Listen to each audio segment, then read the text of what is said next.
this next band isn't necessarily Gent Marcos, but it is fun to think of this as the South's interpretation of Gent. What Sam would be referring to is More Power, More Pain by Gideon. This is the Tuscaloosa, Alabama Outfits' sixth studio album. It arrives March 17th via Equal Vision Records. I always forget that this band's on Equal Vision Records. I think this is their third record with that label. More Power, More Pain consists of 15 tracks. Again, a lot shorter than the fucking Periphery album. This one's probably just over the 30 mark. And it's the much anticipated follow-up to 2019's Out of Control LP. And it's, I guess, so of the albums we reviewed this week between these guys and Periphery, 2019 last record, I feel like I didn't feel it for Periphery, but I totally felt it for Gideon. It's been a hot minute since we've heard from this band in LP form, like we talked about, and I was more than ready to sit down and experience a Gideon album, especially because I think that this band has really been growing into something special, and you could totally pull that just from the singles that we've been hearing leading up to this album's release. Look no further than Locked Out of Heaven. I think that's a perfect example. And I think it's safe to say that fucking Gideon rule. Gideon, albeit not necessarily the subject matter, is a very fun band to listen to. Yeah, sonically, Gideon are an absolute fucking blast. What we find out on this album is that they made me want to do a Tekken combo on drywall. Right. But what we also find out is that this album feels extremely personal to some degree. Yeah. There's more beneath the surface than just a cowboy hat, a big belt buckle, they always an angry demeanor. They always say howdy, but not how are you. Right, precisely. Exactly correct. Yeah. Okay, so here's I'm gonna give you the Gideon formula. Yeah. All right. Giddy up. That's actually Gideon. Take a fucking giddy up on. Giddy up is your new mosh call. God, that would work That's so so well, good. Though. It would work so. All right, Gideon formula. Chunky riff. Bouncy rhythm section. Check. Statement of self-empowerment. Check. And it's pretty much that for about 10 songs with an intro in there. Yeah. Now, I'm both pleased with that and slightly upset with it at the same time. Okay, so walk me through that. Here's the frustrating thing about Gideon is that when they just do their most base level version of themselves. Yeah, when they pull a Gideon, it works, right? It sounds good. This is fun mosh music. Mosh music to mosh with your friends too. It's fun. But when this band breaks out and does something a little different, they're so obnoxiously great that they almost cast a shadow over themselves in a way that's extremely frustrating. It feels like you are pointing to something specifically. I want to talk about, so it opens with the intro, Hell for a Man. And one of the cooler aspects of this record does is it plays a lot of these little interludes from an interview that I think is Hank Williams Jr. talking about like modeling himself after his father and how that kind of like affected who he thought himself as, who he wanted to be. Hank Williams, a famous country singer who passed away. Hank Williams Jr., their son who followed in their footsteps. Right. And I'm sure that's meant to be the texture that speaks to personal experiences from Gideon as well, right? Anyways, intro. And then we get to Locked Out of Heaven. And I honestly think Locked Out of Heaven is so good that it messes up the whole record by being the first song you hear. Because it takes the Gideon formula, but it layers in this modern like metalcore shoegaze that we've gotten from bands like Loathe and Mood Ring, and it creates something that is like otherworldly. It's the 99% blue meth from Breaking Bad levels of like formulaic perfection. Like I was gobsmacked. Like the wind was knocked out of me. Like it is absurdly good in what they've crafted. And from there, they go back to basics for the most part. And they do a lot of good Gideon songs. But it isn't till maybe the closer, Let Her Fly, and somewhat Take Off, because I think the nu metal influence on that song is a fun twist. It's not as phenomenally like knock my socks off type beat like Locked Out of Heaven, but it's fun. And then you get something like Let Her Fly, which is such an incredible like stylistic change that's unlike anything else on the album. And it's like you're reminded you're reminded of how they started, and then you're almost like teased with where they could have gone by how it ends. Yeah. And it makes me feel frustrated with the getting a good album, because I was teased this version of it that I think could have been great.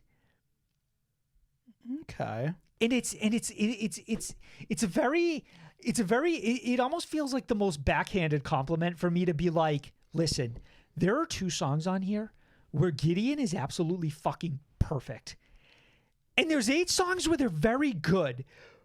But because they were perfect for 2 songs, it almost overshadows every time they were good. I think it's also important to put into perspective that a lot of albums, that is very much not the case at all, right? Like you don't have 2 perfect songs. At the end of the day, you don't Gideon, have 13 other okay songs or great songs. At the end of the day, Gideon leaves us with a good album. Yeah. So you're right. What I do want to say, right, is that, and I think my attitude is slightly a little different on this album. We'll get into why. But you were a little hung up on this than I was. Less hung up on it. Yeah.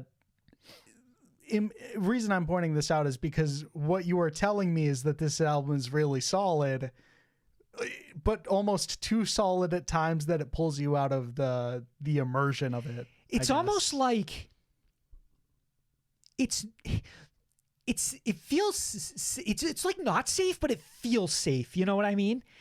In a weird way, because it's like, I think like those texture choices by incorporating like the Hank Williams Jr. thing is actually not just a novel idea, but kind of a brilliant one. In terms of this specific album. And it's like, that's like a notch in its belt, right? And then you have like these 2-3 songs that I think are really perfect. And then you have a bunch of songs that are really good. But it's almost like Gideon's their own enemy, because they're such a great band that when I see them perfect, it makes the moments where they're not perfect, almost like it almost dilutes them more than it should. You know what I mean? Right. So the Let Her Fly conundrum is what you are referring to. What is that? Explain. Is I go into a Periphery album and I expect a Let Her Fly. I expect to get the entire thing flipped on its head. I expect the tables to turn, the shoe to be on the other foot, me not to know where the fuck I just ended up, because there's a base level of innovation that I expect specifically from artists like Periphery. Okay. Not to keep circling back to them this episode, but Periphery really are Gideon, like one of the most like incredible experimental bands in this. Like Periphery should be a point of reference for every band that wants to go out and craft something unique and interesting. Yeah.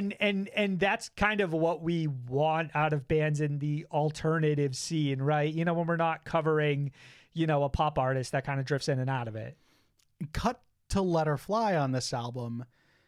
And granted, Locked Out of Heaven definitely has some experimentation that it does, but Letterfly is by far the strangest song in Gideon's discography, period. Like, not just on this album, it's the most innovative, the most experimental track that they have. It's 1 minute and 36 seconds of a Gideon that you have never heard before. Precisely. And to your point, you spend 14 tracks listening to a Gideon that you've either been extremely familiar with or less familiar with, but familiar all the same. It's like, the problem is that like everything's good, but this is more interesting because it comes out of left field, because it's the closing track on this album, because for as cool as I think Gideon are, it strays so far from the formula and experiments so far out of control that it causes the Letterfly conundrum, which is having a song too experimental for its own good on an album that doesn't really experiment way far out of the norm, at least more than you would have expected heading into it. And it does to be cause fair, like a little bit of like whiplash in a sense. You know, if you heard the title track, you get a general idea of what the vast majority of this record is, and the quality from there remains pretty on par. So, and that's where I think we both differ with maybe our general attitude towards this album. I love all the shit in the middle. I really enjoy it. You talked earlier about I'm not coming at this album from a level of enjoyment, for the record, because I do have a lot of fun with Gideon. I know exactly what you mean, but there are so many decisions on here that I really do adore the band for having made. And a lot of it is certainly that interview that gets laced in and out of these tracks with Hank Williams Jr. It just keeps the whole thing grounded from I guess like a story and values type of thing. Connective tissue, right? It's a really impressive connective tissue that, I mean, normally I hear fucking like someone clips in something from some random interview or some random news segment, and I just tune it out so fast on most fucking albums because there's no connective tissue to it. It's just there because the band wanted to throw it on one track. You're almost partly clinging in there to hear where the rest of this interview goes. You know what I mean? Like, it's such a dirty trick in a way. Right. And then I think that you also pair that with the fact that this band does some really solid like counterparts impressions throughout this album. I think a track like If You Love Me, Let Me Go is a really great example of that. Just like cool chord progressions and stuff like that. It really helps keep my attention in between what we think are the perfect tracks on here, which is that second track and the closing track, Let Her Fly. But no, I will absolutely give it to you that like those two songs being on here almost takes away from the other tracks on this album, not to its detriment in the grand scheme, but like especially from a first listen and second listen thing, they stand out so high and like head and shoulders above the rest of these tracks that it's easy not to look at the rest of the album and be like, well, hey, why don't you stack up in the same way that these two, you know, why allow these songs to be cast in the shadow of these other tracks? Though, you know, for what it's worth, you did a great job of calling out one of the songs that really stood out as well, just in terms of being something that was maybe slightly different in that it was more of a ballad. I like the counterparts point. It's on other songs too. Go was really strong. I like the new metal feel of Takeoff. I enjoy the title track for being almost like the perfect encapsulation of what the vast majority of the songs on here are. But it really is those two songs, Let Her Fly and Locked Out of Heaven, that were game changing for me. Yeah. And it really makes me falter in trying to pinpoint exactly how I would score a record like this, because I think it's like a clean 3 out of 5, where it's like extremely enjoyable and I had a great time with it. But there are like you take 3 tracks out, like you take certain aspects of this record, like there is an argument for this record. There's a version of this record that is like a clean like 4.5, and it's like I see like all the bones of what like it could have been, and it takes away a little bit from what it is, even though what it is very good. It's just, it's hard to compare that to like kind of, it's almost like they let my mind run away with what it could have been. And then it's like, it's almost like, you know, reading the book and then watching the movie. Right. And it's like, your mind starts to wander a little too much. Right. Like I listen to this album and think of what the next one could be after hearing, you know, specifically some of the aspects of this. No, that's completely fair. But I can easily recommend it. It's a lot of fun to listen to, and there's some extremely cool moments. But, you know, worst case scenario, every song, for the most part, you're going to hear a real good breakdown. So, like, what more could you ask for, really? I don't want to say that I'm slightly higher on this album, but I do think that my ranking ultimately ends a little higher, and it's a 3.5 for me. Okay. Yeah. That's fair. So, you know, I think they do a good job of interpreting Gent in Alabama as something completely different than what we thought it was. It's a loose interpretation.